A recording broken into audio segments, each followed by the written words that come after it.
Hey hi friends, చిన్నోడు లైఫ్లోకి వచ్చాక చాలా హ్యాపీగా ఉంది. కానీ చిన్నోడిని చూసుకుంటూ ఇంట్లో పనులన్నీ ఒక్కదాన్నే చేసుకోవడం మస్తు కష్టమవుతుంది.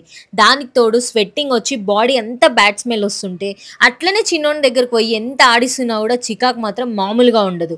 అందుకే నేనైతే కార్మేసి వాళ్ళ న్యాచురల్ డియోడ్రెంట్ రోల్ ఆన్ అయితే యూజ్ చేస్తున్నా. ఇందులో fresh blossom fragrance one of my favourite. Fresh flavours నుండి వచ్చే స్మెల్ ఎట్లుంటుందో అట్లుంటది. దెబ్బకి రిఫ్రెష్ అయిన ఫీలింగ్ వస్తుంది. ఏవైనా స్పెషల్ ఒకేషన్స్ కి మస్తులా సెట్ అవుతుంది. ఫ్రెష్ బ్లాసమ్ కార్మేసి వాళ్ళ న్యూ ఫ్రాగ్రెన్స్. వీళ్ళ దగ్గర ఇంకా floral sunset, sweet summer fragrances కూడా ఉన్నాయి. 95% న్యాచురల్ ఇంగ్రీడియంట్స్ ని యూజ్ చేసి చేస్తారు. No alcohol, no aluminium. Sensitive skin వాళ్ళకి కూడా మంచిగా యూజ్ అవుతుంది. లైట్ వెయిట్ గా అనిపిస్తుంది. థిక్నెస్ కూడా అస్సలు ఉండదు, అసలు స్టిక్కీగా అనిపించదు. మీకు కూడా ఈ ప్రోడక్ట్ కావాలనుకుంటే Amazon, Flipkart, Nykaa and purple.com నుండి కూడా ఆర్డర్ చేసుకోవచ్చు. ఇంకొక గుడ్ న్యూస్ ఏంటంటే పర్పుల్ లో ఆర్డర్ చేసుకుంటే హైదరాబాద్ లో ఉన్న వాళ్ళకు జస్ట్ 2 hours లో అందుతుంది. Thank you.